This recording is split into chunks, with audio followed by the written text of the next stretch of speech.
Hello aspirants. पिछले 5 सालों में मैंने एक ही पैटर्न देखा है। हार्ड वर्किंग एस्पिरेंट्स गलत स्ट्रैटेजी की वजह से बार बार फेल होते हुए। सब कुछ पढ़ने की कोशिश, हर बुक, हर सोर्स, हर टॉपिक, और फिर भी प्रीलिम्स क्लियर नहीं होता। मुझे भी एक टाइम पर लगा था कि UPSC is all about more knowledge, but 2025 prelims ने एक बार फिर प्रूव कर दिया ये एग्ज़ाम नॉलेज का नहीं, अंडरस्टैंडिंग का गेम है। इस सीरीज में हम सिर्फ क्वेश्चन सॉल्व नहीं करेंगे, हम हर क्वेश्चन को डिकोड करेंगे। यूपीएससी एक्चुअली पूछ क्या रहा है, फिर उसका एग्जैक्ट सोर्स ट्रेस करेंगे, एनसीईआरटी, स्टैंडर्ड बुक्स या करंट अफेयर्स, और फाइनली उसे स्मार्ट टेक्निक से सॉल्व करना सीखेंगे through elimination, through logic, pattern और जनरल नॉलेज। मेरा सिंपल गोल है आपको ज़्यादा पढ़ने से निकाल कर सही सोचने तक का ले जाना।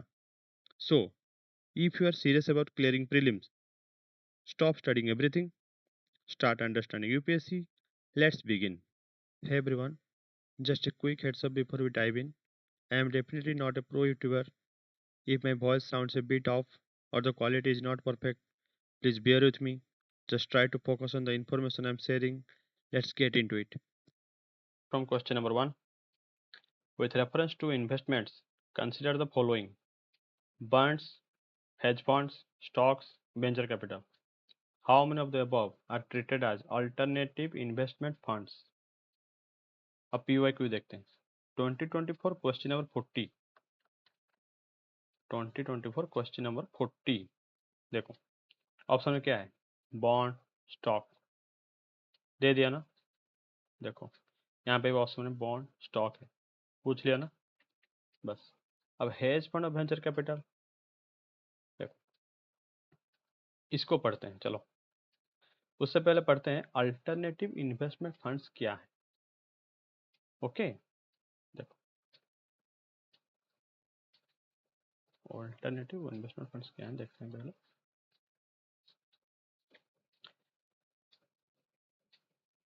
देखो this file is from SEBI. Okay, this PDF मैं वेबसाइट से ही लिया हूँ। देखो SEBI alternative investment funds regulations 2012। देखो what is an alternative investment fund, यहाँ पे लिखा है AIF, privately pooled investment vehicle, collects funds from sophisticated investors whether Indian और फॉरेन। इतना याद रखना है। अब देखो सोफिस्टिकेटेड इन्वेस्टर कौन है, अल्ट्रा हाई नेटवर्थ इंडिविजुअल और इंस्टीट्यूशनल इन्वेस्टर्स। ओके, देखो यही है तुम्हारा सोफिस्टिकेटेड इन्वेस्टर्स। ओके, इसमें क्या दिया है, does not include mutual funds regulations. Okay, ये नहीं चाहिए।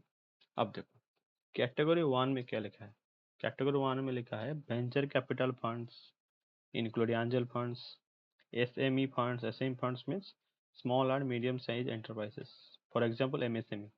Social venture funds, infrastructure funds. और कैटेगरी 2, कैटेगरी 3 कैटेगरी है। 3 कैटेगरी से देखो जो फर्स्ट कैटेगरी है उससे ही आपको पूछ लिया। वेंचर कैपिटल, इधर है वेंचर कैपिटल, इधर देखो ऑप्शन में है venture capital alternative investment fund में। पेज नंबर 1, और कहीं जाने का जरूरत नहीं है, पेज नंबर 1 में ही पूछा है। देखो सेबी डायरेक्ट मारोगे, सेबी अल्टरनेटिव इन्वेस्टमेंट फंड, यही वेबसाइट से आ रहा है डायरेक्टली ये पीडीएफ। ओके, अब देखो कैटेगरी 3 में चलते हैं।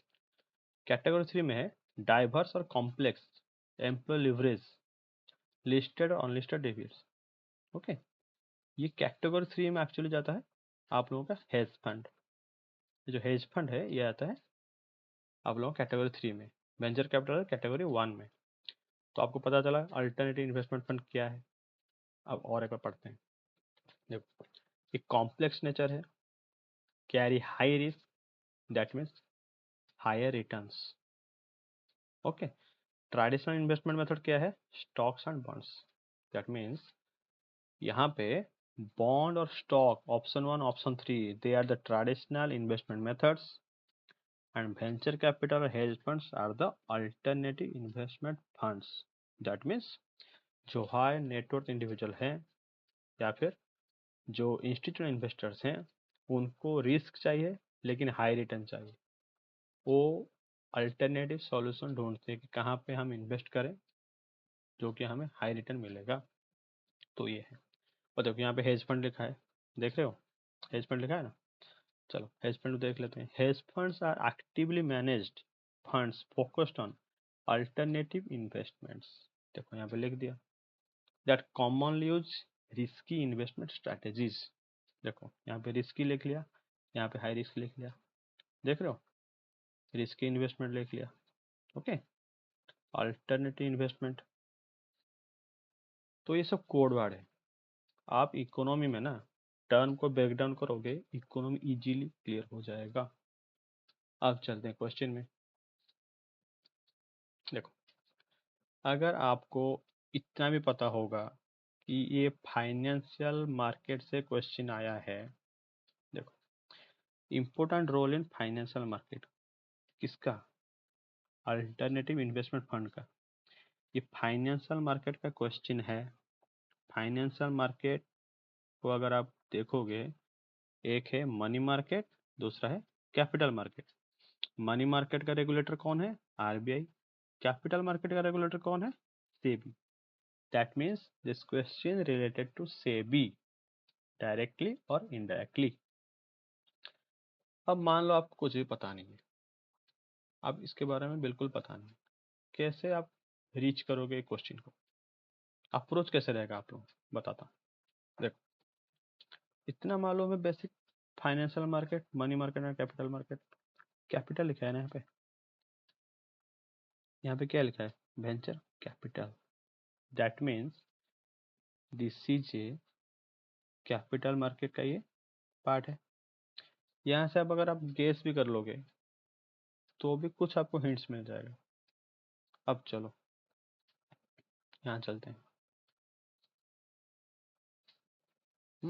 ओके, चलो, इसको, इसका आंसर है ओनली टू। क्या होगा? हेज फंड और वेंचर कैपिटल। हाँ, एक चीज दिखाना था आप लोगों को। देखो, ये मैं एक नोट बनाया था, इसको क्विक रिवीजन मटेरियल में बोलता हूँ। एक्चुअली हैंड राइटिंग मत जाना, एग्जाम से पहले बनाया हूँ। देखो क्या लिखा है, financial market. Okay, financial market क्या है? Money market, capital market.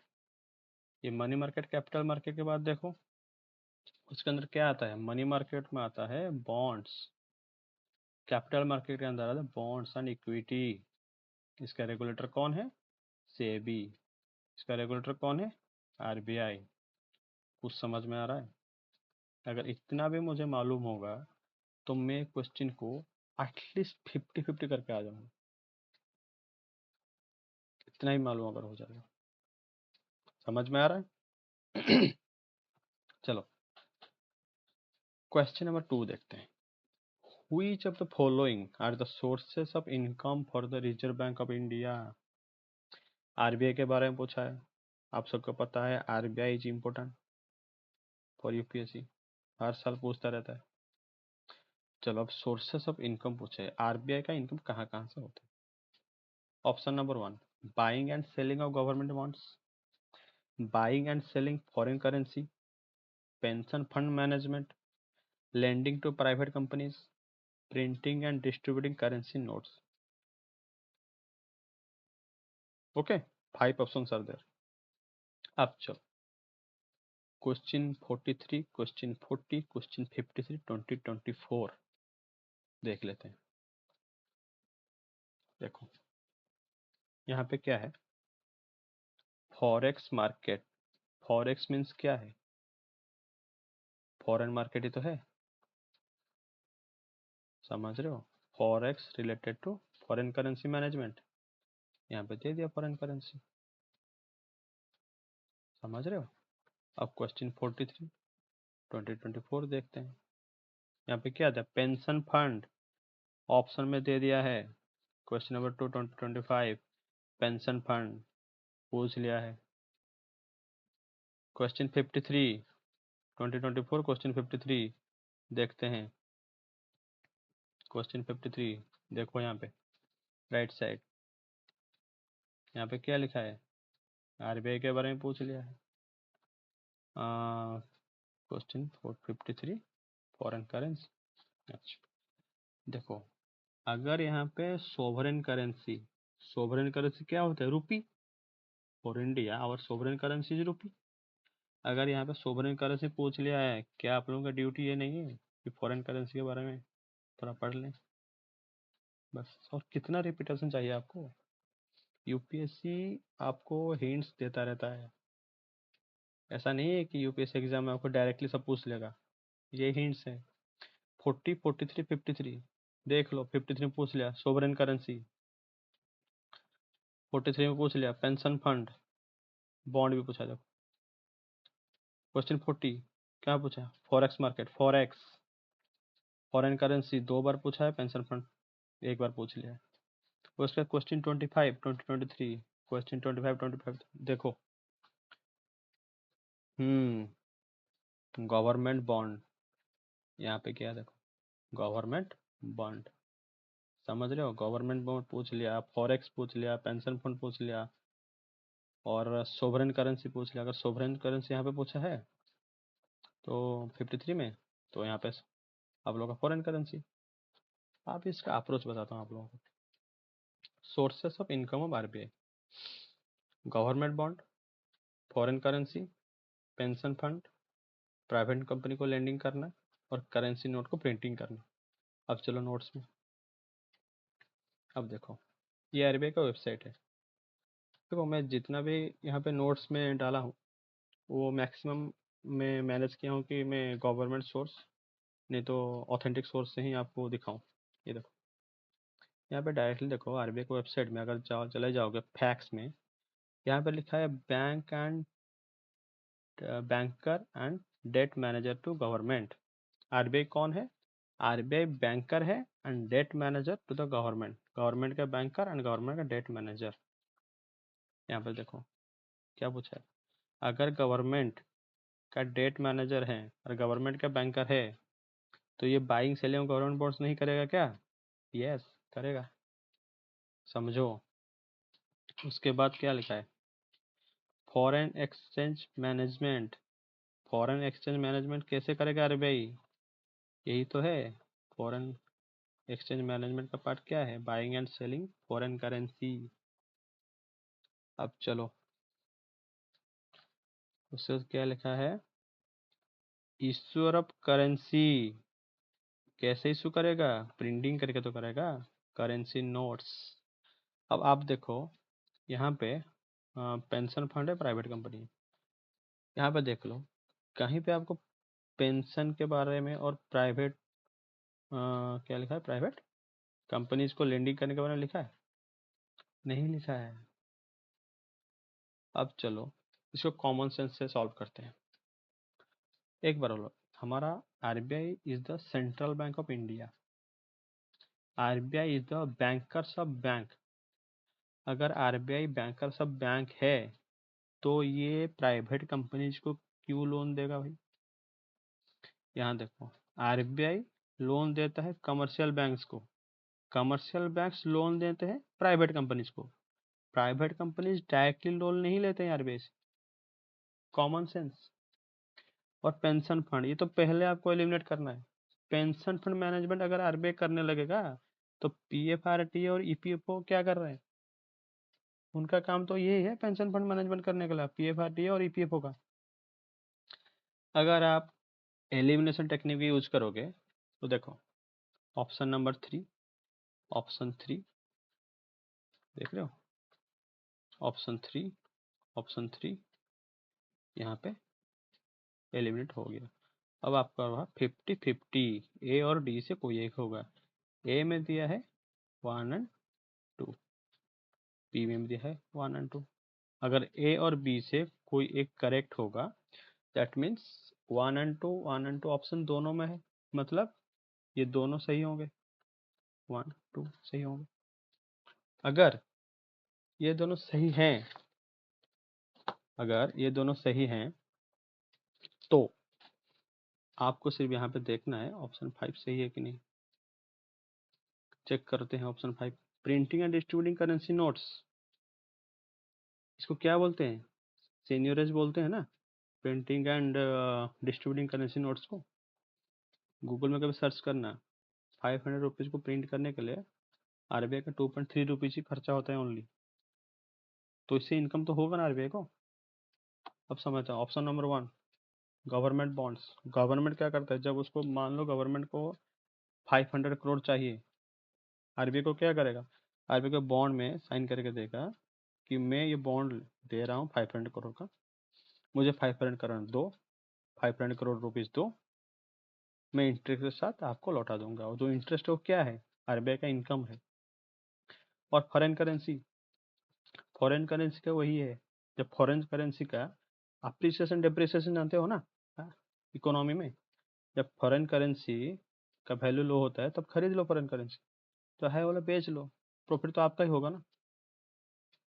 बस ये एलिमिनेशन से भी होगा, ये नॉलेज से भी होगा, ये PYQ एनालिसिस से भी होगा। ये डिपेंड करता है, आपको 3 ऑप्शन आरबीआई यूपीएससी ने दे दिया है, ये आपके ऊपर डिपेंड करता है कि आप क्या यूज करोगे। समझ रहे हो। इकोनॉमी में याद रखना, टर्म को जितना ब्रेक डाउन कर सकते हो उतना करो। Terminology is important in economy, okay. और आपका कॉन्सेप्चुअल क्लैरिटी चाहिए इकोनॉमी में। मतलब 1000 पेज पढ़ने से कुछ नहीं होगा, अगर कंसेप्ट आपका क्लियर है तो आपका इकोनॉमी क्लियर हो जाएगा यूपीएससी प्रीलिम्स में। मैं आपको इकोनॉमी जितना भी क्वेश्चन है उसको मैं कॉन्सेप्ट में क्लियर करके दिखाऊंगा, उसके बाद आपको जनरल नॉलेज से भी क्लियर करके दिखाऊंगा। चलो आगे बढ़ते हैं। Question number 3, with reference to the government of India consider the following information. क्या दिया है, organization, some of its function, works under. मतलब ऑर्गेनाइजेशन दिया है, उसका फंक्शन क्या है और किसके अंडर में जाता है, ओके। डायरेक्टर ऑफ एनफोर्समेंट मतलब ED, director of revenue intelligence DRI, ये director general of systems and data management, okay. TG Ram ऐसा कुछ है इसका नाम, ओके। CBIC के अंदर जाता है ये, ओके। देखेंगे आगे। अब ये तो एक्चुअली में एग्जाम हॉल में ये क्वेश्चन बहुत टॉप है, इसको सॉल्व करना इतना इजी नहीं है। क्यों, क्योंकि ये बेसिक रिसोर्सेज से नहीं आते, ओके। तो इसको हम सॉल्व करेंगे। कहाँ से ये यूपीएससी पी के क्वेश्चन को देखेंगे, क्योंकि लास्ट 5 ईयर्स तो मुझे नहीं मिला, ओके। चलो क्वेश्चन नंबर 3। अब देखो, डायरेक्टरेट ऑफ एनफोर्समेंट का वेबसाइट है, उसके अंदर क्या है, department of revenue, ministry of finance, government of India. That means directorate of enforcement ED किसके अंदर आता है, finance ministry, revenue department. ED यहाँ देखो, ये तो फाइनेंस मिनिस्ट्री नहीं है, होम मिनिस्ट्री, ये रॉन्ग हो गया, समझ रहे हो, ये रॉन्ग है। उसके बाद देखो, डायरेक्टरेट ऑफ रेवेन्यू इंटेलिजेंस, क्या लिखा है देखो, directorate of revenue intelligence under central board of indirect taxes and customs, customs लिखा है, मिनिस्टर ऑफ फाइनेंस, समझ रहे हो। अब देखो, customs, minister of finance, revenue intelligence, देखो मिनिस्टर ऑफ फाइनेंस में है, सही है, ओके। अब चलो, director general of systems and data management, देखो ये थोड़ा ट्रिकी है। ये क्या है ना, actually central board of indirect taxes and customs, जो CBIT है ना, CBIC, यहाँ पे लिखा हो ना, मैं देखो CBIC, हाँ, इसके अंडर जाता है ये डायरेक्टर जनरल, ये जाता है department of revenue, ministry of finance. इसका मतलब क्या है, ये तीनों के तीनों मिनिस्ट्री ऑफ फाइनेंस के अंडर जाते हैं। That means option number 1 is wrong. Option 2 match कर लिया, किसके अंडर जाते हैं। अब देखते हैं इनका फंक्शन, एक्चुअल में फंक्शन सही है कि नहीं है। देखो, डायरेक्टर ऑफ रेवेन्यू इंटेलिजेंस लिखा है, enforce the provision of customs act 1962। Customs act 1960 को प्रोविजंस को एनफोर्स करता है कि नहीं, देखते हैं, ओके। चलो ये देखो, डायरेक्टरेट जनरल ऑफ, ये क्या लिखा है, रेवेन्यू इंटेलिजेंस। ये central board of indirect taxes and customs लिखा है, देखो कस्टम्स लिखा है यहाँ पे।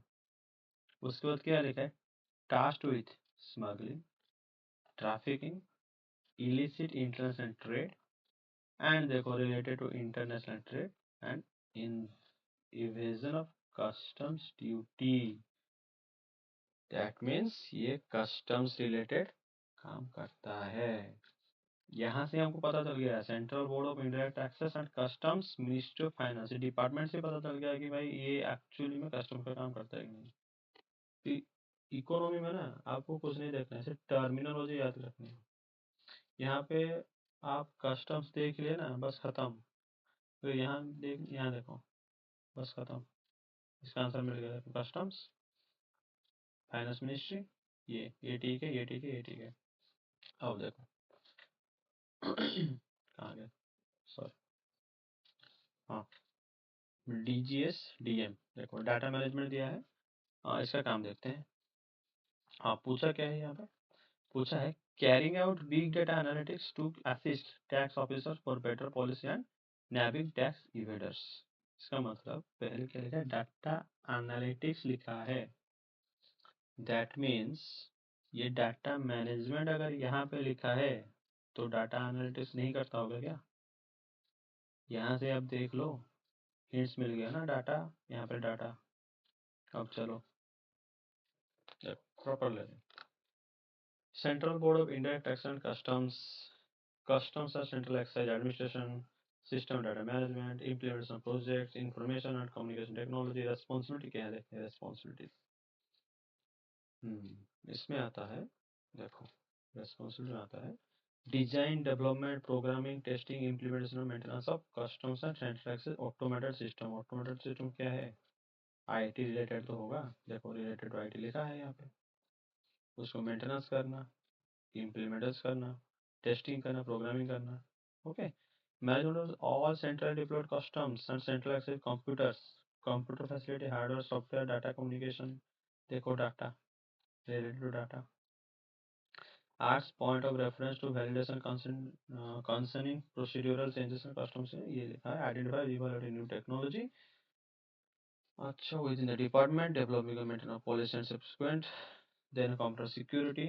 ओके, ये आपको कट क्या लगा है, देखो यहाँ पे रिसोर्सेस एंड डाटा मैनेजमेंट लिखा है ना, यहाँ पर भी डाटा लिखा है। अब देखो यहाँ पे लिखा है, क्या लिखा है, carrying out the big data analytics to assist tax officers for better policy and, yes, इसका काम यही है, डाटा एनालिटिक्स करना, करके तो असिस्ट करना टैक्स ऑफिसर्स को। यही तो लिखा है कि टोटल रिस्पॉन्सिबिलिटी उसी का है। Identify evaluating new technology, developing all policy subsequent, computer security, computer interference, customs or central excise represent customs or central excise on the matter related to automated process system development, implements information resource and data management। इसी का ही काम है, देख लो। अब इसको knowledge के basis पे तो एग्जाम हॉल में सॉल्व नहीं कर पाओगे, इसको अब ट्रिक में सॉल्व करते हैं। पहले देखो, यहाँ पे एनफोर्समेंट डायरेक्टरेट लिखा है, और आप लोग ना ईडी के बारे में तो जानते होंगे, फाइनेंशियल मैटर में ही होता है। यहाँ पे इकोनॉमी लिखा है, हिंट्स दे दिया ना, economic offenders, yes, financial offenders, economic offenders. अब अब ये इकोनॉमिक का पार्ट है, फाइनेंशियल का पार्ट है, तो मिनिस्ट्री ऑफ होम अफेयर्स क्या कर रहा है यहाँ पे, समझ रहे हो क्या कर रहा बोल रहा हूँ। होम अफेयर्स मिनिस्ट्री की क्या कर रहे हैं यहाँ पे, ये क्रॉस हो जाएगा। अगर ऑप्शन 1 गलत है तो यहाँ देखो ऑल द 3 नहीं होगा। अब नॉन पता नहीं, एक एलिमेंट हो गया। उसके बाद देखो यहाँ पे लिखा है रेवेन्यू, यहाँ पे लिखा है रेवेन्यू। अगर फाइनेंस मिनिस्ट्री के अंदर रेवेन्यू डिपार्टमेंट के अंदर एक डायरेक्टरेट ऑफ रेवेन्यू इंटेलिजेंस है, तो कस्टम्स डिपार्टमेंट का काम वो नहीं करता होगा क्या। कस्टम्स क्या है, समझ रहे हो, थोड़ा लॉजिक लगाओ। उसके बाद देखो यहाँ पे डाटा मैनेजमेंट लिखा है और डाटा एनालिटिक्स लिखा है, अगर आपको, और एक टैक्स भी देख लिखा है, देखो टैक्स, और टैक्सेशन तो रिलेटेड टू रेवेन्यू ना, रिलेटेड टू फाइनेंस डिपार्टमेंट। अब समझ में कुछ आ रहा है आप लोगों को क्या बोलना चाह रहा हूँ? Without knowledge you can also solve this by hints. Revenue, revenue, customs, data, data, tax, revenue. तो इससे आपका पता चल गया ऑप्शन 2 ही होगा। समझे? चलो अब क्वेश्चन नंबर 4 में चलते हैं। समझ में आना आपको? इसमें एक्चुअली मैं यहाँ पे समझा दिया हूँ, लेकिन एग्जाम हॉल में this is not solvable, not doable, क्योंकि ये तो ट्रिकी है ना। ऑप्शन सेट हुआ है। आप मान लो क्वेश्चन आपको मिलेगा, उसके बाद क्वेश्चन नंबर 1 देखोगे इकोनॉमी का है, 2 देखोगे इकोनॉमी का है, तो आप तो ऐसे ही नर्वस हो जाओगे। और क्वेश्चन 3 ऐसा है, तो ये तो ट्रैप है, यूपीएससी एग्जामिनर ट्रैप है, आपको ट्रैप में फंसाना। और यहाँ पे अपना फंसना नहीं है, ये 3 को अभी स्किप करना है, आगे बढ़ जाना है, बाद में देखना है इसको। समझ रहे हो? एग्जाम हॉल का स्ट्रेटेजी वही है। कभी डिस्कस करेंगे एग्जाम हॉल का स्ट्रेटेजी क्या है। अब क्वेश्चन नंबर 4 देखो, यहाँ पे क्या लिखा है? The reserve bank of India mandates all the listed companies in India to submit a business responsibility and sustainability report, BRSR। अब देखो यहाँ पे लिखा है लिस्टेड कंपनीज, बिजनेस, और क्या कोड वर्ड दिया है? Reserve bank. मैंडेट क्या क्या है? All the listed companies. अब चलो नोट्स में चलते हैं। Listed companies India are primarily non financial in nature, business responsibility and sustainability report they submit focuses on non-financial aspects such as environmental, social and governance rather than financial metrics। चलो मान लो इसको समझ में नहीं आया आप लोगों को, अब समझते हैं। सेबीज, यहाँ पे क्या दिया है? SEBI's latest बीआरएसआर mandate explained. ये मैं वेबसाइट, इसी के वेबसाइट से लिया हूँ, बीआरएसआर इंडिया। इसको मार देना, ये वेबसाइट के पहला पेज में आ रहा है। अगर यहाँ पे दिया है सेबीज लेटेस्ट बीआरएसआर मैंडेट्स, तो यहाँ पे आरबीआई क्या कर रहा है? समझ रहे हो? अगर बीआरएसआर रिपोर्ट, ये सेबी का रिपोर्ट है, तो आरबीआई यहाँ पे क्या कर रहा है? यहाँ पे क्या होगा? SEBI mandates all the listed companies in India to submit a business responsibility and sustainability report। इससे भी होगा, आरबीआई नहीं होगा ये। समझ रहे हो? आरबीआई नहीं होगा। यहाँ पे क्या होगा? आरबीआई नहीं होगा, यहाँ पे होगा सेबी। ओके ओके चलो अब देखो यहाँ पे क्या लिखा है? In India A company submitting, in India, a company submitting a BRSR mandates makes disclosures in the report that are largely non-financial nature। और क्या लिखा है? In India, a company submitting a BRSR mandates disclosures in the report that are largely non-financial nature। अब देखो notes में, BRSR submit focuses non-financial aspects। समझ रहे हो क्या क्या नॉन फाइनेंशियल एस्पेक्ट्स है? Environment, social and governance, ESG. ये आप लोग बाद में देखोगे, जो ईएसजी लिखा है ना, ये बाद में देखो कहाँ कहाँ है। Okay, rather than financial matrix. अगर यहाँ पे बीआरएसआर लिखा है कि focus on non financial aspects, और यहाँ पे क्या लिखा है? Large non financial nature. यहाँ यही तो बोला है कि जो कंपनी है नॉन फाइनेंशियल नेचर है। लिखा पूछा है ना, a company submitting mandate disclosure in the report that are large non financial. या तो लिखा भी है नॉन फाइनेंशियल, ये उसको वेबसाइट से ही लिया हूँ, ये वेबसाइट से ये वाला लिया हूँ। समझ रहे हो? अब देखो यहाँ पर और एक लिया हूँ वेबसाइट से, फ्रॉम वॉलंटरी टू मैंडेटरी। देखो एक्चुअली क्या था, ये बीआरएसआर रिपोर्ट था ना, इनिशियली देखो लिखा है वॉलंटरी था, उसके बाद ये मैंडेटरी हो गया, requirements for 2025-26। SEBI has extended the reporting mandate. SEBI has extended. That means कितना बार दिया है देखो, SEBI extend किया है BRSR report, that means SEBI ही है, समझ रहे हो? इसका मतलब SEBI question number 4, SEBI question number 1। अब SEBI का इंपोर्टेंस समझ में आ रहा है। RBI question number 2। अब थीम समझ में आ रहा है, कहाँ से क्वेश्चन आ रहा है। अब देखो, समझ में आ रहा है ना आपको कहाँ से क्वेश्चन आया है। और एक बार बताता हूँ, देखो ये ऑल लिखा है तो इसमें कंफ्यूज मत होना, यहाँ से यहाँ तक ये सही है, समझ रहे हो? सिर्फ आरबीआई की जगह यहाँ पे सेबी लिखना है, सेबी मैंडेट करेगा। देखो कंपनीज लिखा है, वो भी लिस्टेड लिखा है और बिजनेस रिलेटेड है, तो लिस्टेड कंपनीज अगर हैं तो उसमें आरबीआई क्या करेगा, पहले सोचो ना, आरबीआई क्या करेगा इसमें listed companies. RBI regulatory body नहीं है इसका, सेबी है। उसके बाद क्या लिखा है, यहाँ पे कंपनी दिया है, जो कंपनी सबमिट करते हैं वो लार्जली नॉन फाइनेंशियल नेचर हैं। नॉन फाइनेंशियल नेचर यहाँ पे भी लिख लिया है, वो जो BRSR देख रहे हो ये क्या लिखा है, यहाँ पे तो लिख लिया ना, वो focus on non financial aspects, non financial यहाँ पे लिखा है, समझ रहे हो अभी। चलो मैं अब दिखाता हूँ question 63 2022।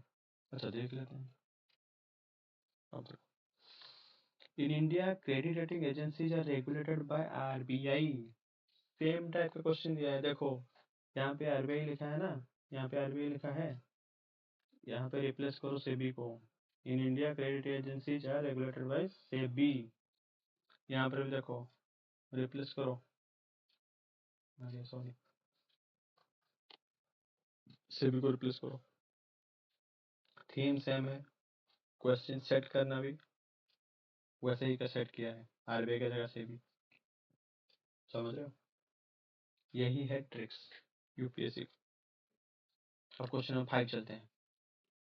In India income from allied agriculture activities. Okay, अब देख लेते हैं अलाइड एग्रीकल्चर एक्टिविटीज क्या है। देखो, what are the allied agriculture activities? Allied agriculture activities are poultry farming, wool rearing, dairy farming, beekeeping. Okay, यहाँ पे क्या लिखा है? Like poultry farming, wool rearing, सही है। In rural areas लिखा है, क्या लिखा है? In rural areas is exempted from any tax. Is exempted from any tax. Simply ये पूछा है, अगर इनकम है पोल्ट्री फार्मिंग और वूल रियरिंग से, अगर वो रूरल एरिया में सेटअप है वो एक्टिविटी, तो ये टैक्स देना नहीं पड़ेगा क्या? यही पूछा है सिंपली। चलो उसका आंसर देखते हैं।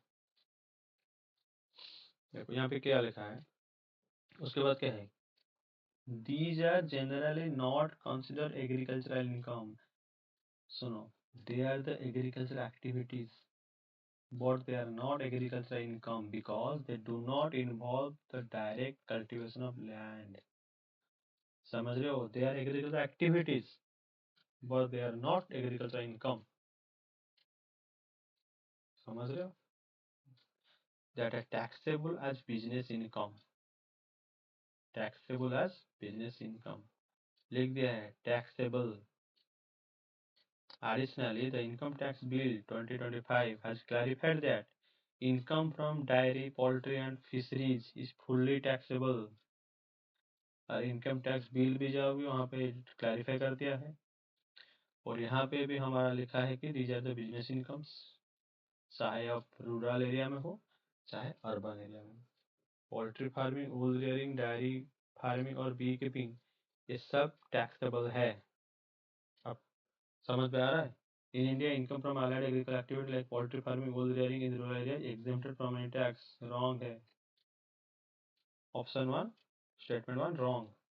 अब चलो In India, rural agricultural land is not considered as capital asset under the provision of the Income Tax Act 1961.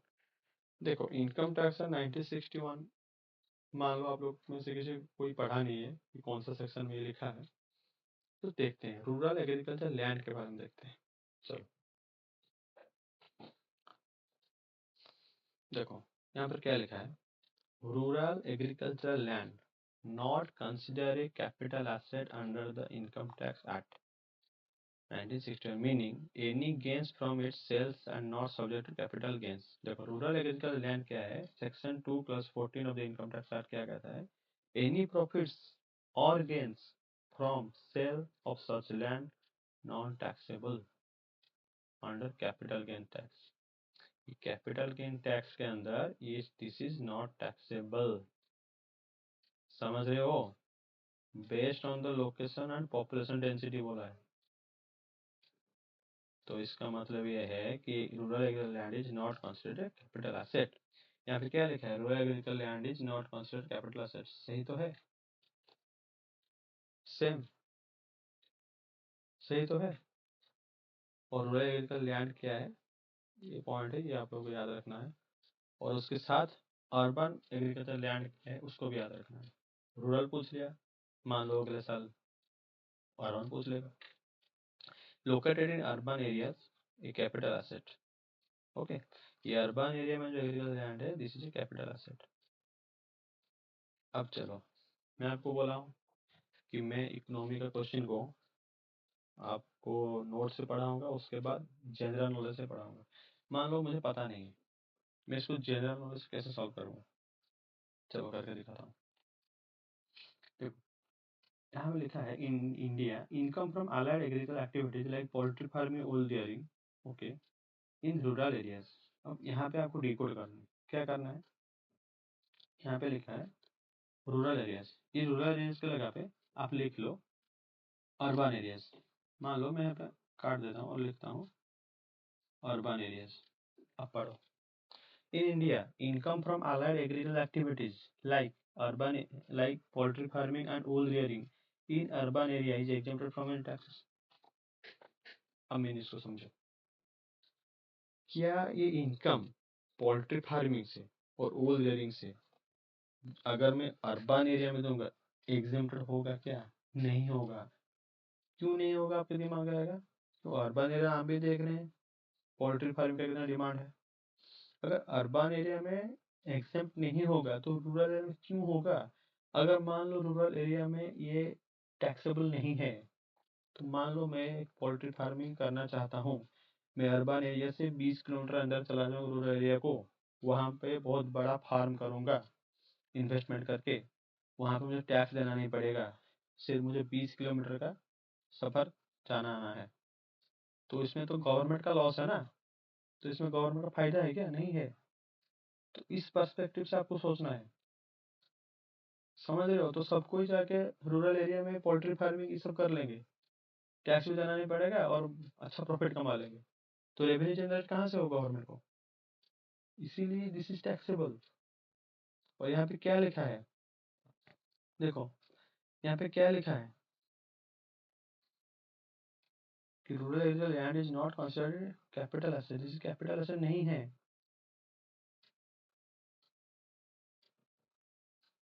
Sorry वो नहीं, ये वाला है, देखो क्यों नहीं है, देखो यहाँ पे है कि poultry farming, wool rearing, beekeeping not consider agricultural income because they are not directly cultivation of land,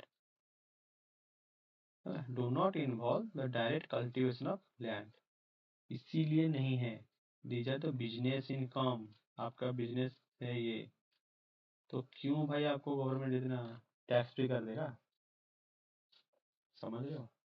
ये जनरल नॉलेज से सॉल्व हो गया ना, हो गया ना सॉल्व। अगर नहीं हुआ तो और देख लो वीडियो को बैक करके, समझ रहे हो।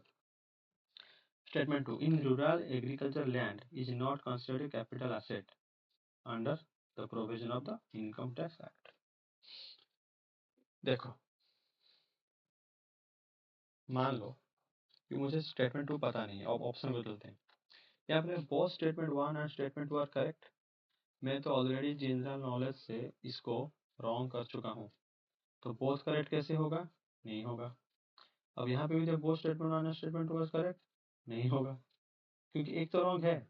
स्टेटमेंट वन इज करेक्ट, नहीं होगा। तो क्या होगा? Statement one is not correct but statement two is correct. मैं जनरल नॉलेज से ही सॉल्व किया हूँ, समझ रहे हो? अगर नॉलेज भी नहीं है, सॉल्व यूपीएससी आपको हिंट्स देता है कि अगर आपको पता नहीं फिर भी आपके लिए हिंट्स छोड़ता है कैसे सॉल्व करना है। समझ रहे हो? समझ रहे हो ना? जैसे यहाँ पे देखो, ये 2022 का ही क्वेश्चन है, मतलब यहाँ पे आरबीआई की जगह सेबी लगाना है बस। उसके बाद देखो क्या है, एक रॉन्ग हो गया, करेक्ट पूछा है, वन इज रॉन्ग। अगर वन इज रॉन्ग, बोथ नहीं होगा। अगर बोथ नहीं होगा तो क्या होगा? इन दोनों में से कोई एक होगा। अब यहाँ पे देखो, कंपनी, कंपनी पूछा है, नॉन फाइनेंशियल है, लिस्टेड कंपनी, बिजनेस रिलेटेड है। अगर थोड़ा सा इकोनॉमी पढ़े होगे ना, ऑप्शन टू मार के आओगे। समझ रहे हो? यहाँ पर भी वैसे ही मैं किया था। क्या किया था? पेंशन को काट दो, 3 कट गया, 50 हो गया, 1 and 2 राइट, 1 and 2 राइट। अब 5 को देखो सिर्फ, करेंसी नोट प्रिंटिंग, सीनियरेज, 500 रुपये नोट के लिए सिर्फ 2.3 रुपीज खर्चा होता है। क्यों नहीं होगा भाई प्रॉफिट? तो सोर्सेस ऑफ इनकम है ना आरबीआई का, सॉल्व हो गया। यहाँ पर देखो, यहाँ पर वैसे ही है। और बॉन्ड और स्टॉक आप जानते हो, these are the traditional investment methods. And financial market के बारे में आप थोड़ा सा नॉलेज है कि मनी मार्केट को आरबीआई कंट्रोल करता है, कैपिटल मार्केट को सेबी कंट्रोल करता है। तो सेबी का ही क्वेश्चन है, कैपिटल, यहाँ पे कैपिटल। समझ रहे हो गया ना 5 क्वेश्चन। अब चलो question number 6, consider the following statements. Statement 1, 2, 3, India has joined the mineral security partnership as a member. चलो देखते हैं।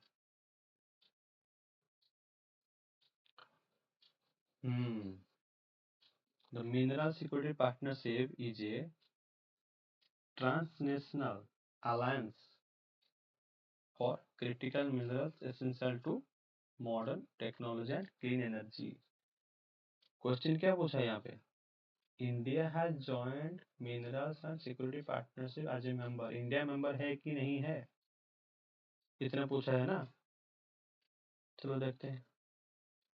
देखो, मेंबर कंट्रीज कौन है? Originally 14 countries plus European Union. India joined in June 23, Estonia March 2024। India member है, yes, India is member. समझ रहे हो? देखो मैं बोला था ना आपको, ईएसजी, बीएलएसआर के टाइम में आपको पूछा ना, ईएसजी बाद में आएगा, देखो आ गया। adhering to high environmental social and governance standards, जो नॉन फाइनेंशियल स्टैंडर्ड्स हैं, यहाँ पे आ गया ना।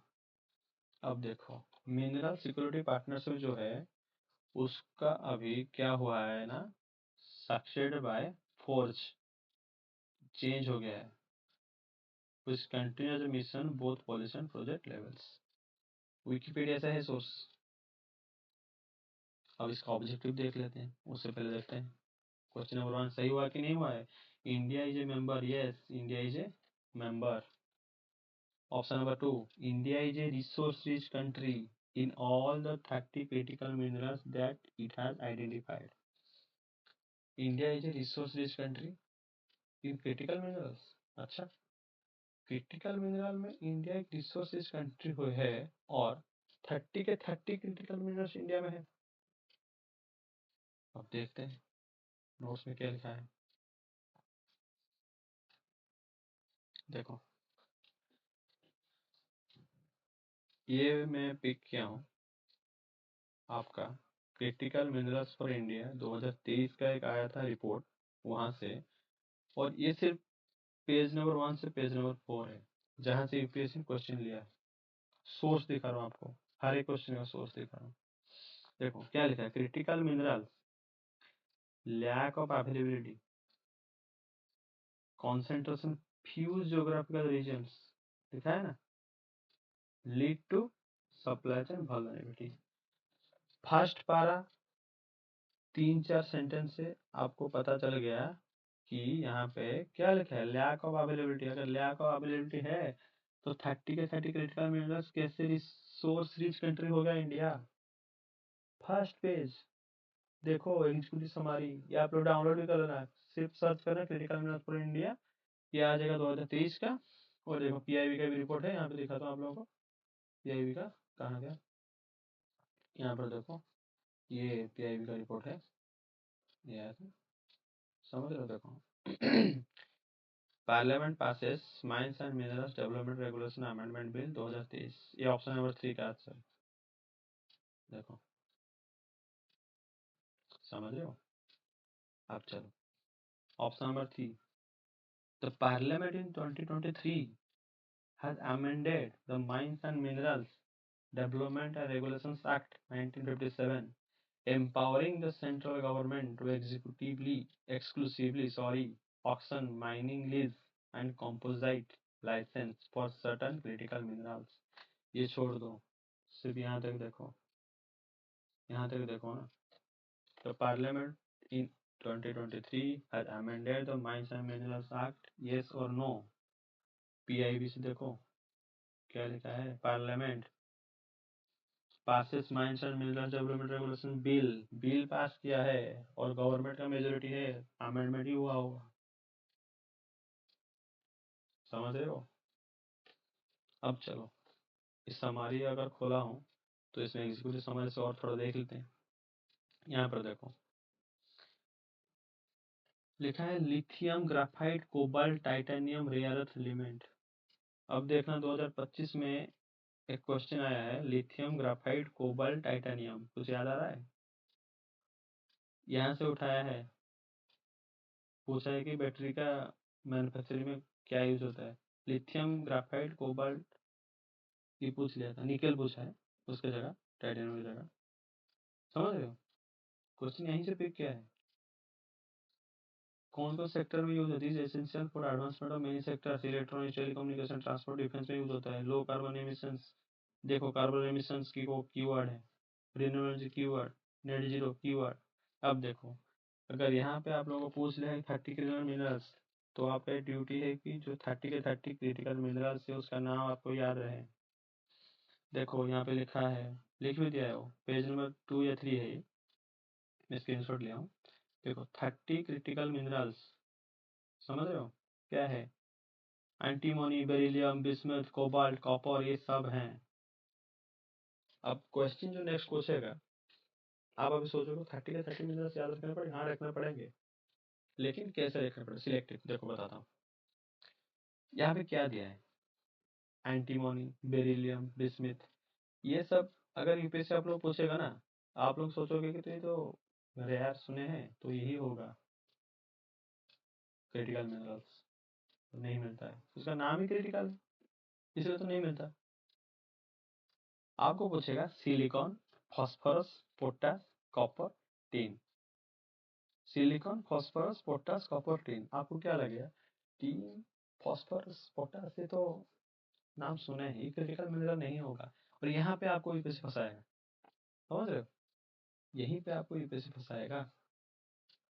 कोई ऑप्शन नहीं देगा कि एंटीमोनी बेरिलियम बिस्मिथ, ये कुछ नहीं देगा, आपको ये देगा जो नॉन नेम्स है, अननोन नेम्स नहीं देगा, ऐसे ही फंसाता है यूपीएससी।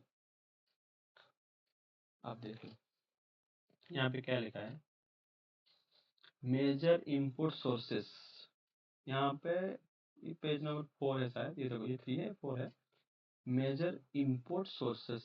अगर यहाँ पे भी लिख दिया कि मेजर इनपुट सोर्सेस मतलब इनपुट ही कर रहा है, तो ऑप्शन नंबर 2 में जो दिया है कि रिसोर्स रीच हो गया, नहीं है।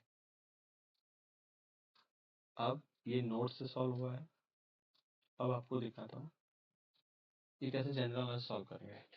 मान लो मुझे कुछ भी पता नहीं, अब ऑप्शन नंबर 2 में आओ, India is a resource rich country in all the 30 critical minerals, नाम क्रिटिकल लिखा है, समझ रहे हो, कोई भी कंट्री 30 के 30 क्रिटिकल मिनरल्स के रिसोर्स रिच नहीं होंगे, अगर हुए होंगे वो चाइना होगा, चिली होगा, ये सब है, इंडिया नहीं है भाई। इसलिए तो ये 2023 से हाईलाइटेड है ये न्यूज। मान लो ये 2023 का है, लेकिन 25 में पूछ लिया। क्यों? क्योंकि this is important for our country. Summarize हो गया यहाँ पे, देखो,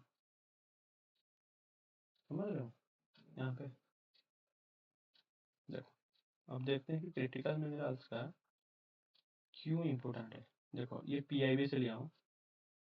national critical mineral mission launch in 2025, ये पूछ सकता है आप लोगों को, समझ रहे हो? Creation of 7 centres of excellence पूछ सकता है। Why critical minerals matter for India's clean energy future. देखो, सोलर एनर्जी के लिए, फोटोवोल्टाइक सेल, विंड एनर्जी के लिए, ईवी के लिए, एनर्जी स्टोरेज के लिए, lithium ion, lithium cobalt nickel. देख रहे हो, लिथियम कोबाल्ट निकल, ये 2-3 क्वेश्चन पूछ चुका है 2025। मान लो 6 मार्क यहीं से आए हैं आप लोगों के, 6 मार्क। ईवी से पूछा है क्वेश्चन, ये कोबाल्ट लिथियम निकल से पूछ लिया है, ये क्रिटिकल मिनरल से पूछ लिया है। तो क्वेश्चन कहाँ से आते हैं पता चला? All at one place. आप लोगों को वैसे सब कुछ एक ही जगह पे रखो, तभी पता चलेगा आप लोगों का प्रिपरेशन के बारे में। अब चलो, मैं यहाँ पे भूल गया आप लोगों को बताने के लिए। देखो, क्वेश्चन 5 में ना, क्वेश्चन 4 2023 रिपीट कैसे हुआ था, मैं हिंट्स ओईपीसी के दिया था, बताता हूँ। क्वेश्चन 4 2023 देखो, चलते हैं। Question 4 2023, okay. देखो, इंडियन एग्रीकल्चर, यहाँ पे दिया है allied agriculture activity, rural agriculture है, समझ रहे हो? थोड़ा सा हिंट है, कुछ नहीं। एग्रीकल्चर के बारे में पूछा है, मतलब आपको पढ़ना है इंडियन एग्रीकल्चर के बारे में। अब देखो, 6 नंबर का क्वेश्चन नंबर 6 एंड 7 2023। अब देखो, question number 6, ilmenite rutile coastal tracts, ये क्या है? कोस्टल ट्रैक्ट्स के बीच मिनरल्स हैं। देखो, 2023 में मिनरल्स के बारे में पूछा है, बीच मिनरल्स। 2025 में क्या पूछा? क्रिटिकल मिनरल्स, समझ रहे हो? और 2023 में क्या हुआ था? यही हुआ था, minister of mines to amend mines and minerals act 1957। और क्वेश्चन 5-7 में देखो, world's cobalt, a metal required for the manufacture of batteries for EV। अब नोट्स में देखो क्या लिखा है, energy storage, lithium ion, lithium cobalt nickel, electric vehicle, cobalt nickel lithium. देख रहे हो यहाँ पे, सब सब सब 2023 में आपको हिंट्स दिया था कि यहाँ से पढ़ लो। मैं कोबाल्ट के बारे में पूछूंगा, ये कोबाल्ट क्या था? क्रिटिकल मिनरल था। अगर आप यहाँ से सर्च करते ना कोबाल्ट के बारे में, तो आपका ये 2025 वाला क्वेश्चन हो जाता, समझ रहे हो? तब से वो सेट क्या है क्वेश्चन, बस 1 साल के बाद डाल दिया, 2 साल के बाद, समझ रहे हो? अब देखो, इसको मैं सॉल्व करूंगा जीके से। ऑप्शन नंबर 2 तो कैंसिल हो गया, जनरल नॉलेज 30 के 30 रिसोर्स रिच नहीं है हमारा कंट्री, तो ऑप्शन 2 को देखो, कैंसिल कैंसिल कैंसिल कर दो, बस 1 एंड 3 है। Option number C, by elimination technique और इंटेलिजेंस गेसिंग, समझ रहे हो? अब चलो, consider the following statements, question number 7, as regards returns from an investments. किसके बारे में पूछा है? रिटर्न्स के बारे में पूछा है, एक इन्वेस्टमेंट में, इन ए कंपनी, एक कंपनी के इन्वेस्टमेंट का रिटर्न के बारे में पूछा है। बॉन्ड होल्डर, स्टॉक होल्डर के बारे में पूछा है। क्या पूछा है? Bond holders are consider to be the relatively at lower risk than stock holders. अब देखते हैं, bond holders lower risk than stock holders. अब देखो, क्वेश्चन नंबर 7, देख रहे हो? क्वेश्चन नंबर 7 अभी क्या लिखा है? Bond holders equal to lender और creditors, safe and fixed income. Stock holders are the owner और शेयर होल्डर्स। यहाँ पे देखो बॉन्ड होल्डर्स लिखा है ना, bond holders are, risk level क्या है, लो रिस्क हाई रिस्क। अब देखो सॉल्व करते हैं। Bond holders are considered relatively low risk than stock holders. ये क्वेश्चन सही हुआ कि नहीं हुआ है, सही हुआ है। Bond holders at low risk, stock holder at high risk. Why? Because bond holders क्या होते हैं, क्रेडिटर्स होते हैं, वो सिर्फ पैसा दिए हैं, अपना फिक्स अमाउंट इंटरेस्ट लेंगे।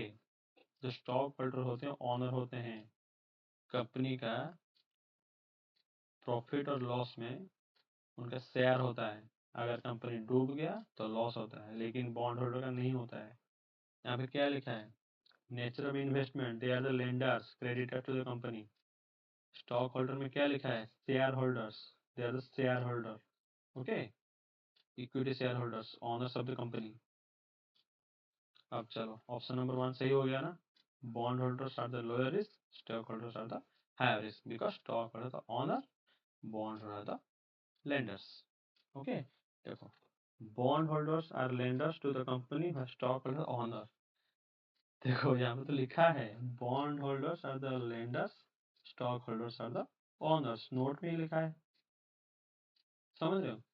अब देखो for repayment rupees, sorry, for repayment purpose bond holder prioritize over stock holders by the company.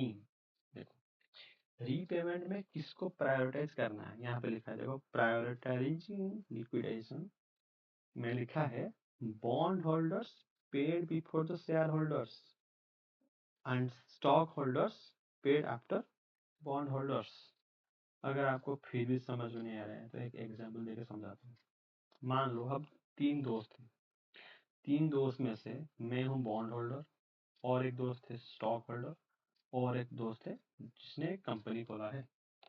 वो तीसरा दोस्त है, उसने बोला, समझ लो अच्छी तरह से, तो तीसरा दोस्त है उसने बोला मैं कंपनी खोलूंगा, मुझे 5 लाख चाहिए, मेरे पास 3 लाख है, मुझे 2 लाख चाहिए। ओके, मुझे 1 लाख मांगा, मैं बॉन्ड होल्डर हूँ, और जो स्टॉक होल्डर है उसको 1 लाख मांगा। मैं उसको बोला कि भाई मैं बॉन्ड होल्डर बनूंगा, मुझे सिर्फ लेंडर है, मैं लेंडिंग करूंगा आपकी कंपनी में, मुझे सिर्फ इंटरेस्ट का भाव चाहिए, और जब मैच्योरिटी हो जाएगा मुझे पूरा पैसा वापस चाहिए। जैसे आप फिक्स डिपॉजिट करते हो ना, उसमें कुछ रिस्क रहता है क्या, नहीं रहता है। साल में 7% मिल जाता है, 1 लाख डिपॉजिट किया, 7,000 आपको मिल गया इंटरेस्ट। फिर 1 साल के बाद अगर फिक्स डिपॉजिट का मैच्योरिटी भर गया तो आप उठा सकते हो 1 लाख 7,000 रुपये। समझ रहे हो, दैट इज बॉन्ड होल्डर। अब स्टॉक होल्डर कौन है, मान लो जो मेरा सेकंड दोस्त है उसने 1 लाख दिया, वो क्या करेगा, बोलेगा कि मैं 10% इंटरेस्ट नहीं लूंगा, मैं 10% ऑनरशिप लूंगा आपकी कंपनी में, शेयर लूंगा। तो मेरा थर्ड दोस्त है वो एग्री हो गया कि ठीक है, अरे 90% शेयर रहेगा, आपका 10% रहेगा। अगर उसका कंपनी डूब गया, क्या स्टॉक होल्डर को पैसा मिलेगा, नहीं मिलेगा। तो मुझे पैसा मिलेगा, मिलेगा, क्योंकि आई एम प्रायोरिटाइज्ड।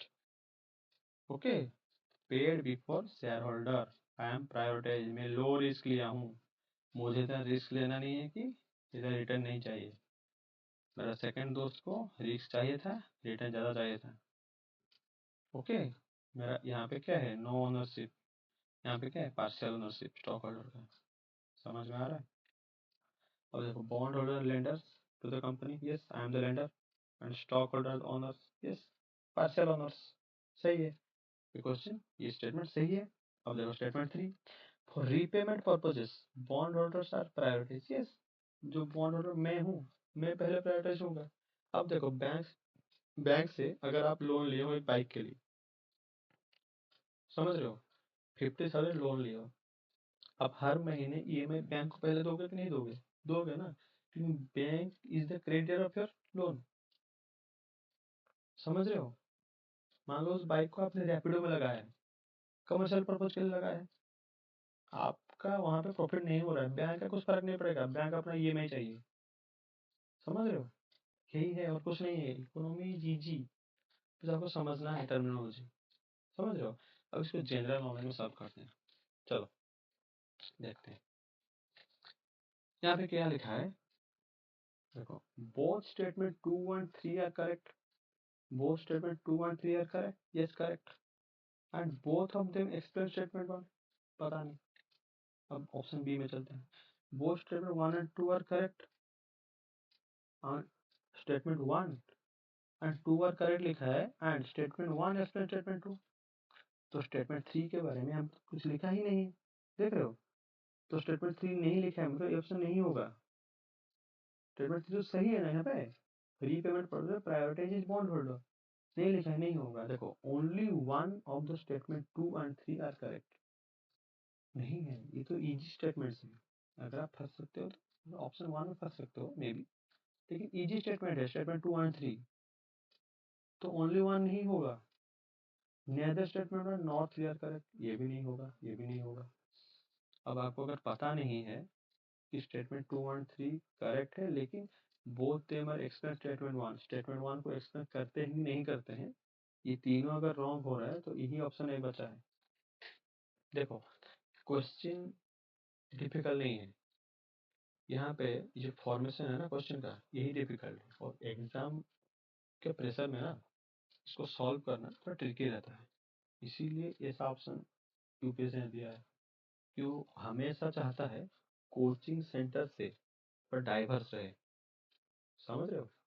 अब चलो question number 8, consider the following statements. India accounts for a very large portion of all equity option contracts traded globally, thus exhibiting a great boom। क्या पूछा है, India accounts for a very large portion of all equity, नहीं आपको यहाँ पे all equity नहीं लिखा है, यहाँ पे क्या लिखा है स्टेटमेंट ऑप्शन समझो। Very large portion of all equity option contracts, जितने भी इक्विटी ऑप्शन कॉन्ट्रैक्ट्स हैं उसका वेरी लार्ज पोर्शंस जो है वो ट्रेडेड ग्लोबली एंड दस ए ग्रेट बूम, इतना लिखा है, समझ रहे हो। वेरी लार्ज पोर्शन मीन्स 100% से मान लो 80% 90% is the very large portion of all equity option contract, जितने भी इक्विटी ऑप्शन कॉन्ट्रैक्ट्स हैं कंपनीज हैं उनका 80% या 90% के आसपास traded globally, 10 exhibiting great boom हुआ है क्या। चलो नोट से देख लेते हैं। इंडियन एक्सप्रेस क्या लिखा है, equity options boom, equity options boom. नीचे देखो क्या लिखा है, देखो, India investors traded 85 billion options contracts, लिखा है ना option contracts, 85 billion option contracts, more than anywhere else in the world.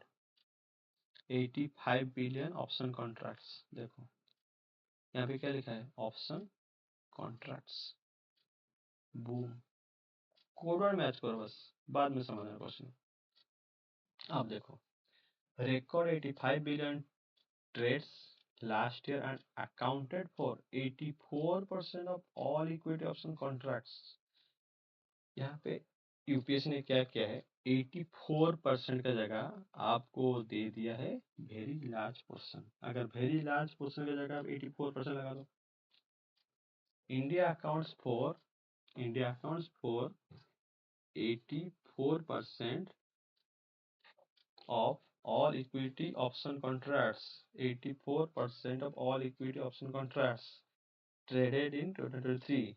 अब देख रहे हो, मैच करो, 84% of all equity option contracts, यहाँ पे देखो 84% of all equity option contracts, हो गया ना मैच इंडियन एक्सप्रेस से, समझ रहे हो।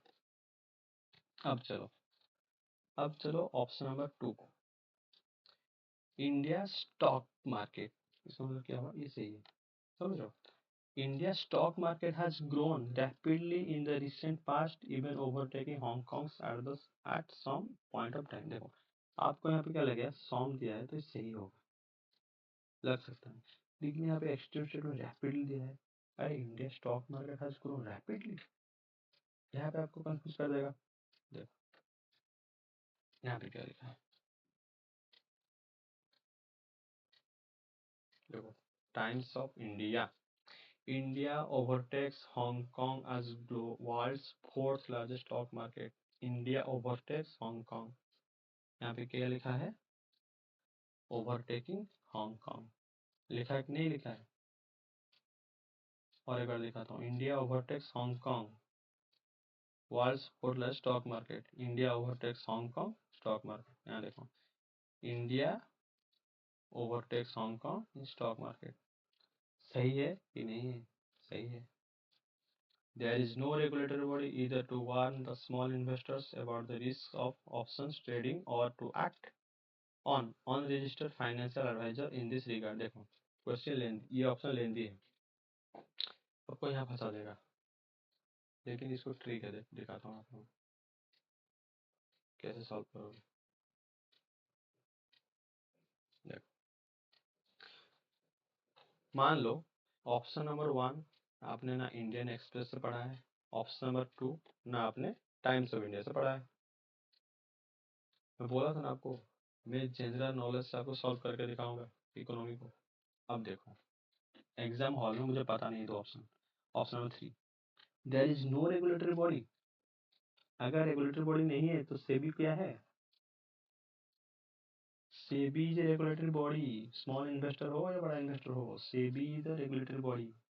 यहाँ पे जानबूझ के आपको लिख दिया है कि स्मॉल इन्वेस्टर्स, क्यों? क्योंकि आप कंफ्यूजन हो जाएगा कि बड़ा बड़ा इन्वेस्टर के लिए तो सेबी है, उनको रेगुलेट करने के लिए, छोटा इन्वेस्टर नहीं होगा। इस कंफ्यूजन के लिए ही आपको दिया है यूपीएससी, समझ रहे हो? यहाँ पे अगर नो रेगुलेटरी बॉडी लिखा है मतलब आपको यहाँ पे इसको क्रॉस करना है। इसको क्रॉस मतलब ये 3 क्रॉस ये 3 क्रॉस हो गया, ऑप्शन ए हो गया ना जनरल नॉलेज से, without knowing option number 1 and 2, without studying Indian express and times of India. समझ रहे हो? यूपीएससी आपको हिंट्स देता है, अगर करंट अफेयर पता नहीं है तो आपके लिए एक ऑप्शन छोड़ता है कैसे सॉल्व करना है क्वेश्चन को। समझ रहे हो? समझ रहे हो ना आप लोग? बस अब देख लेते हैं 2024 में question number 40 and question number 44 कुछ रिपीट हुआ है। Question number 40 and question number 44 देखो यहाँ पे क्या है, लिखा है स्टॉक मार्केट। देखो यहाँ पे लिखा है स्टॉक मार्केट, रिपीट हुआ ना स्टॉक मार्केट ऊपर, ऑप्शन में स्टॉक मार्केट दिया, यहाँ पे स्टॉक मार्केट पर पूछ लिया क्वेश्चन। अब चलो क्वेश्चन नंबर 44, फाइनेंशियल इंस्ट्रूमेंट्स, समझ रहे हो?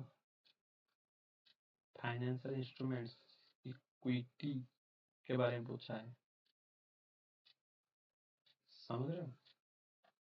यही है, आप लोगों को हिंट्स यूपीएससी देता रहता है, आप लोग को ऑप्शन भी देता रहता है, लेकिन आपको लगता है यूपीएससी इज अनप्रेडिक्टेबल। नहीं, यूपीएससी इज प्रेडिक्टेबल, बस यूपीएससी की तरह ही आपको सोचना है। यहाँ पे क्या कर रहा हूँ, देखो मेरा यहाँ पे क्या है, डी कोड मास्टर सॉल्व। पहले डी कोड किया, equity, stock market, no regulatory body, rapidly some, उसके बाद इसको मास्टर किए हम लोग, कहाँ से क्वेश्चन आया है, सोर्स, उसके बाद सॉल्व किए। अगर मास्टर करने के बाद भी सॉल्व नहीं हो रहा है फिर भी हम जनरल नॉलेज से सॉल्व किए। देखो ये जी कैसे सॉल्व हुआ कि नहीं? अब चलो क्वेश्चन नंबर 9, क्या लिखा है, circular economy reduces the emissions of green house gases. Circular economy reduces the use of raw materials. Circular economy reduces wastage in the production process. Circular economy, circular economy, circular economy, theme is circular economy. देखो मुझे ये नहीं मिला कहीं, कहाँ से पूछा है। अब चलो नोट्स में चलते हैं। देखो यहाँ पे क्या लिखा है, India circular economy to generate a market value of इतने ट्रिलियन, ओके ये लिखते हैं। उसके बाद चलो यहाँ पे पीआईबी में ये आया था मार्च 2025 में, ओके। यहाँ पीआईबी में देखा एक चीज यहाँ पूछा है, रिलीज ऑफ इंडिया सर्कुलर सूत्र। क्या सूत्र है? ए, क्या लिखा है देखो, a compendium of best practices of 3R circular economy. 3R क्या क्या है? Reduce, reuse, recycle. रिड्यूस करना, रीयूज करना, रिसाइकल करना। This is a framework providing valuable insights for urban local bodies and stakeholder looking implement circular economy solutions. क्या होगा? Promote करेंगे waste management, encourage innovation and drive the transition toward circular economy. चलो अब दिखाता हूँ ये कौन है। भूपेंद्र यादव है, हमारे ministry of environment forest and climate change. इनका ट्वीट किए थे कि address the 12th regional 3R circular economy. ये 3R क्या है? ये है रिड्यूस, रिपेयर एंड रिसाइकल। समझ रहे हो मैं क्यों बोल रहा हूँ? आपको समझाऊंगा अच्छे से। चलो सर्कुलर इकोनॉमी, ओके। देखो ऑब्जेक्टिव के बारे में एक्चुअली पूछा है, जो पूछा है सर्कुलर को reduces green house gas emission, circular reduces raw material use, circular को रिड्यूसेस वेस्टेज प्रोडक्शन प्रोसेस। अब इसको जनरल नॉलेज से सॉल्व करते हैं। देखो वहां पे लिखा था रिसाइकल, रीयूज एंड रिपेयर। अब देखो जो भी, मैं तो सर्कुलर इकोनॉमी पहले नहीं सुना हूँ, 3-4 शब्द मान लो आप लोग। ये सर्कुलर इकोनॉमी एक इनिशिएटिव है, नया इनिशिएटिव, इसलिए करंट अफेयर में आया है। India circular economy to generate, that means ये करंट अफेयर में नया है, नया ही होगा। आप एक बात याद रखना, जो भी गवर्नमेंट का इनिशिएटिव है, कुछ न्यू इनिशिएटिव है, वो अच्छे के लिए होते हैं। जैसे फार्मर रिलेटेड है, फार्मर के अपलिफ्टमेंट के गोल होते हैं, अपलिफ्टमेंट ऑफ द फार्मर्स, उनके लिए होता है schemes. Upliftment of the women and child development, उनके लिए जो स्कीम होता है वो उनके अपलिफ्टमेंट के लिए होता है। वैसे ही अगर हमारे एनवायरनमेंट के लिए कुछ है तो वो एनवायरनमेंट डिग्रेडेशन को ये नहीं करना है, एनवायरमेंटल पॉल्यूशन को कम करना है, ग्रीन हाउसेस का रिड्यूस करना है। इसी के लिए इनिशिएटिव होता है। जो ऑब्जेक्टिव होता है ना, कोई भी स्कीम हो, कोई भी न्यू इनिशिएटिव हो, उसका ऑब्जेक्टिव हमेशा पॉजिटिव रहता है, ये हमेशा याद रखना। यहाँ पे क्या लिखा है? सर्कुलर इकोनॉमी रिड्यूसेस, रिड्यूस करता है emissions of green house gas. मान लो यहाँ पे रिड्यूसेस में हटा दूंगा, इंक्रीजेस लिख दूंगा। Circular economy increases the emissions of green house gases. अगर सर्कुलर इकोनॉमी इंक्रीज करेगा ग्रीन हाउस गैसेस का एमिशंस, तो मिनिस्ट्री ऑफ एनवायरमेंट मिनिस्टर है, वो क्यों सर्कुलर इकोनॉमी को प्रमोट करेंगे? जो पीआईबी में लिखा है, India circular economy to generate a market value of $2 trillion, क्यों करेंगे? अगर ये इंक्रीज करेगा तो आपको जहाँ पे पता है ना, उनका ऑपोजिट एक डाल दो वर्ड, ओके। रिड्यूसेस लिखा है, इंक्रीज, फिर पढ़ो सर्कुलर को increases emission green house gases, new initiative क्यों करेगा भाई इंक्रीजेस? तो हम क्यों इस सर्कुलर इकोनॉमी में इतना खर्चा करेंगे, प्रमोट करेंगे? स्टेटमेंट 2 पढ़ो। Circular economy reduces the use of raw materials as inputs. For example, 3R, 3R, okay. Reuse, recycle and repair. For example, आप लोगों के पास एक मोबाइल फोन है, सर्कुलर इकोनॉमी बोलता है कि रिपेयर करो, रीयूज करो, रिसाइकल करो। अगर हम रिपेयर करके सेम मोबाइल को और एक बार यूज करेंगे, तो क्या ये रिड्यूस नहीं करेगा रॉ मटेरियल्स का यूज ऑफ रॉ मटेरियल्स? सोचो, मैं सेम मोबाइल को एक्सचेंज करके दूसरा मोबाइल लेने वाला था। दूसरा मोबाइल लेना मतलब मोबाइल का डिमांड बढ़ाना। अगर मैं प्रोडक्शन का डिमांड बढ़ेगा तो यहाँ पे कस्टमर का डिमांड बढ़ेगा तो प्रोडक्शन डिमांड बढ़ेगा। अगर प्रोडक्शन का डिमांड बढ़ रहा है तो रॉ मटेरियल का डिमांड बढ़ेगा। अगर रॉ मटेरियल का डिमांड बढ़ेगा तो क्या होगा? हमारा जो इसका ऑब्जेक्टिव फुलफिल होगा? नहीं होगा। तो मैं मोबाइल को क्या किया? रीयूज किया, रिपेयर किया, रिसाइकल किया। हो गया ना ठीक? समझ रहे हो? reduces the use of raw material. See example, खुद का एग्जाम्पल देखो, ये सराउंडिंग एग्जाम्पल दो तो समझो। अब ऑप्शन नंबर 3 देखो, circular reduces the wastage in the production process. अब देखो, सेम मोबाइल का एग्जाम्पल लेते हैं। उस मोबाइल को मैं अगर रिपेयर नहीं करूंगा और क्या करूंगा, उसको वेस्टेज हो जाएगा, तो ये ई वेस्ट में कन्वर्ट हो जाएगा। अगर ये ई वेस्ट में कन्वर्ट हो गया तो क्या हो गया, वेस्टेज बढ़ाएगा, डंपिंग बढ़ेगा सब जगह ई वेस्ट का। सर्कुलर इकोनॉमी ऑब्जेक्टिव क्या है? To reduce the wastage in the production process. Yes, तो समझ में आ रहा है? आपको अगर पता भी नहीं है, इतना पता है, जो भी इनिशिएटिव, जो भी आप प्रीवियस क्वेश्चन देख लो, जो भी नया इनिशिएटिव है आपको पता नहीं है या फिर पता है, वो इनिशिएटिव का ऑब्जेक्टिव हमेशा पॉजिटिव आउटपुट देगा आप लोगों को। यहाँ पे सब कुछ लिखा है, पॉजिटिव लिखा है। ये रिड्यूस करेगा एमिशन को, यस। ये रिड्यूस करेगा रॉ मेटेरियल्स का यूज को, यस। ये रिड्यूस करेगा वेस्टेज प्रोडक्शन को, यस। यहाँ पर क्या लिखा है देख लो आप लोग। सस्टेनेबल वेस्ट मैनेजमेंट, समझ रहे हो? सस्टेनेबल वेस्ट मैनेजमेंट, वेस्टेज पूछ लिया ना।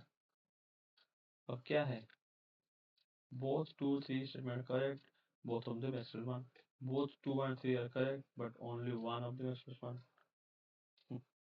यहीं पे ये बराबर ओके। अब चलो क्वेश्चन नंबर 10।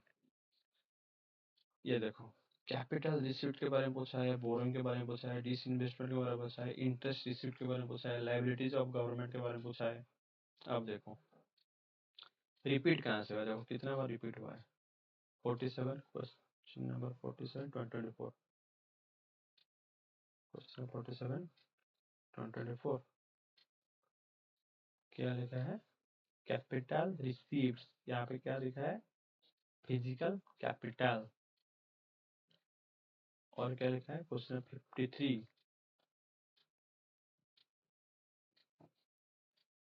देखो लाइबिलिटीज ऑन द आरबीआई। यहाँ पे लिख लिया है लाइबिलिटीज ऑफ द गवर्नमेंट। समझ रहे हो? यहाँ पे आरबीआई का लाइबिलिटीज पूछ लिया, यहाँ पे गवर्नमेंट का लाइबिलिटी पूछ लिया। अब देखो क्वेश्चन 25 2023, क्वेश्चन 25 2023 देखो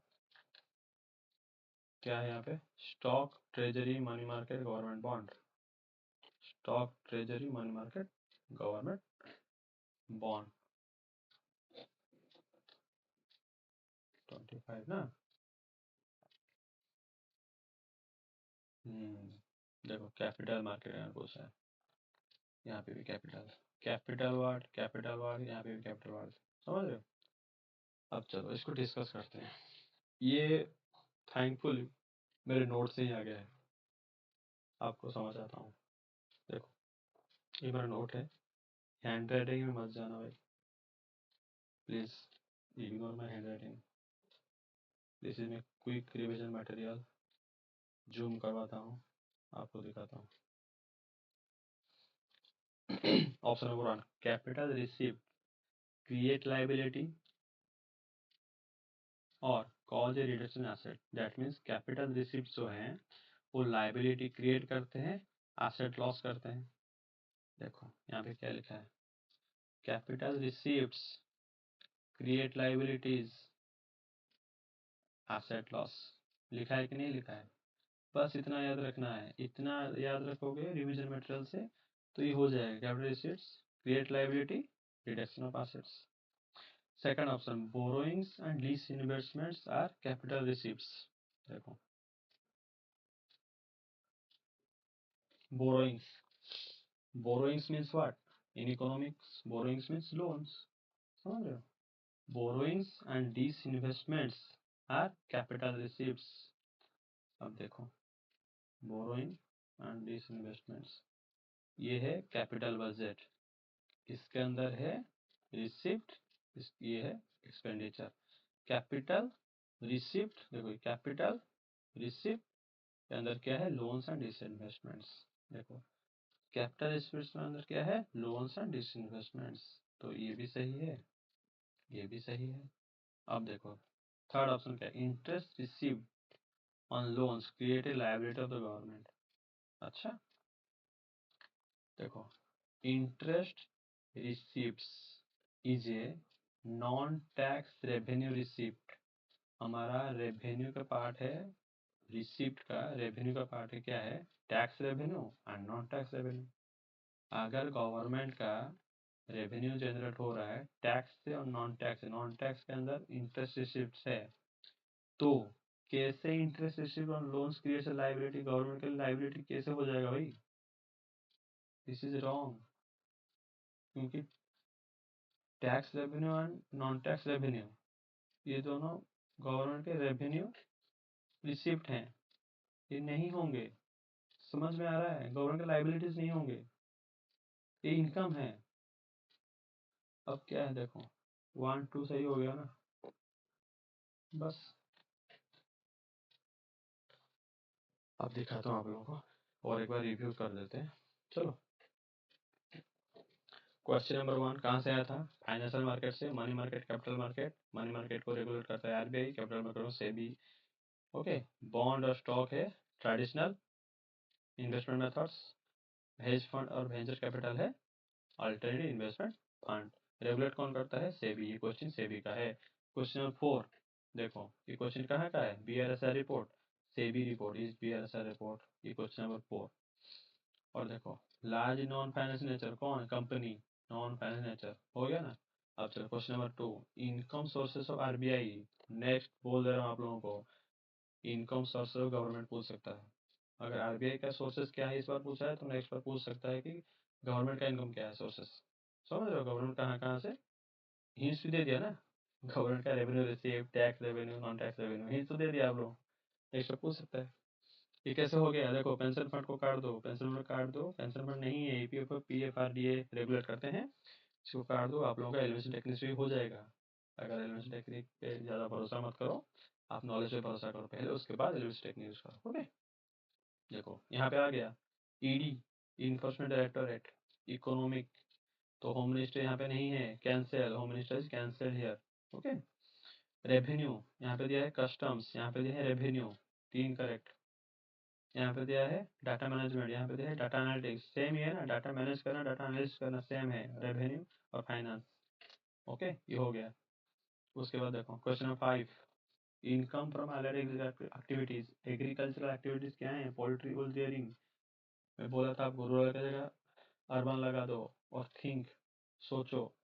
आपको पहले से बोला हूँ, अगर फर्स्ट वीडियो में देखना, अगर नहीं देखे हो तो मैं बोला हूँ, यूपीएससी को एनालिटिकल थिंकर चाहिए, ज़्यादा जीनियस लोग नहीं चाहिए उसको। समझ रहे हो? एग्जेम्पल फ्रॉम एनी टैक्स, ये क्वेश्चन हो गया था, जनरल नॉलेज से भी हो गया था। Rural agriculture land capital assets, ये थोड़ा टॉप था इनकम टैक्स एक्ट के बारे में। ओके, लेकिन ये 50-50 है, कर सकते हो। Question number 6, mineral security partnership, horticulture mineral. ये ऑप्शन 2 को कैंसिल करो, आपका निकल जाएगा answer through elimination technique. Okay, then question number 7, investment returns, bond और स्टॉक होल्डर। ये तो हमने पढ़ लिया था एग्जाम के बारे में। मैं आपको बोला था 3 दोस्त हैं, मैं बॉन्ड होल्डर हूँ, दूसरा दोस्त स्टॉक होल्डर है, और एक कंपनी खोलने जा रहा है। मैं आपको बोल दिया था कि बॉन्ड होल्डर में मुझे भाई पैसा चाहिए, उसको इंटरेस्ट चाहिए, मैं फिक्स डिपॉजिट जैसे करूँगा। स्टॉक होल्डर, उसको ओनरशिप चाहिए, वो हाई रिस्क लेगा, हाई रिटर्न मिलेगा उसको, मैं लो रिटर्न मिलेगा। तो इसलिए बॉन्ड होल्डर का लो रिस्क है, स्टॉक होल्डर हाई रिस्क है। अब देखो, बॉन्ड होल्डर्स का lenders, lending, creditors, and stock holders owners, same है बस। ये इजी है, ये बेसिक्स है question. Okay, repayment purposes, prioritize किसको देना पड़ेगा? प्रायोरिटाइज देना पड़ेगा बॉन्ड होल्डर्स को। बैंक से लोन लियो, लोन किसको पहले चुकोगे? लोन पहले बैंक को दोगे ना आप लोग, ईएमआई। उसके बाद रखो क्वेश्चन नंबर 8, वेरी लार्ज। यहाँ पे ट्रिक कर दिया था क्या? वेरी लार्ज, उसकी जगह पे 84% लगाओ, तो 84% of all equity person contract directly पूछा है। और ये भी, ये इंडियन एक्सप्रेस आया है, ये टाइम्स ऑफ इंडिया से आया है। Stock market rapidly overtaking Hong Kong. ये दोनों अगर करंट अफेयर से नहीं हो रहा है तो बेसिक से हो रहा है। ऑप्शन आपको दिया है, क्या दिया है? No regulatory body, yes regulatory body है सेबी। ऑप्शन 3 को कैंसिल करो, ऑप्शन 1 एंड 2। अब देखो क्वेश्चन नंबर 9, सर्कुलर इकोनॉमी, पता नहीं है, न्यू इनिशिएटिव है। अगर न्यू इनिशिएटिव है तो उसका टेक्निक क्या है? न्यूएंस है वो, उसका आउटपुट और ऑब्जेक्टिव हमेशा पॉजिटिव रहेगा। रिड्यूस करेगा green house gases, yes. Circular economy क्या रॉ मटेरियल को कम करेगा यूज करना, यस। सर्कुलर क्या करेगा, वेस्टेज कम करेगा, यस। मोबाइल फोन का एग्जाम्पल दिया था, उसको देख लो और एक बार। देख क्वेश्चन नंबर 10, कैपिटल रिसिप्ट, ये डायरेक्टली मेरे नोट से आया था, आप लोगों को दिखा दिया ना कैपिटल रिसिप्ट क्या है। देखो और एक बार दिखा, कैपिटल रिसिप्ट क्या करता है, लाइबिलिटी क्रिएट करता है, एसेट को लॉस करता है।